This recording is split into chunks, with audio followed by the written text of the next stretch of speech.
Sosial mediada biri bir şey haqqında danışır, insanlar rəy vermə haqqı qazandırır özündən. Məsələn, rəy verirlər, rəylərdə bəzən söyürlər bir şeylər. Bunu yaradan şey nədir? Yəni Bax, deyək ki, kimsə gəldi, mənim əlimin burasına əl vurdu. Burada yara və s. yoxdur da, düzdür? Mən səncə necə bir reaksiya verəcəm? Sadəcə toxunursa əgər.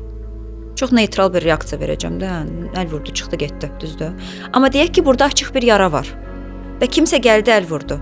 Yandıracaq axı məni bu yara, ağrıdacaq. Ona görə də mənim reaksiyam onun toxunuşuna yox, mənim əlimdəki yaranın dərinliyinə uyğun olacaq. Sosial mediada kimsə əgər, məsəl üçün bir insan bir fikir bildirir, amma o birisi insan bir ekstra bir reaksiya verirsə, böyük ehtimalla o reaksiya verənin içində hər hansı bir yerdən yarasına toxunub. Biz həmişə öz içimizdə olanlara uyğun reaksiya veririk. Deyilən sözə yox. Deyək ki, mən fikirləşmirəm ki, mən axmağam, kimsə gəlir deyir, axmaqsan. Məndə niyə hər hansı bir emosiya doğursun ki bu?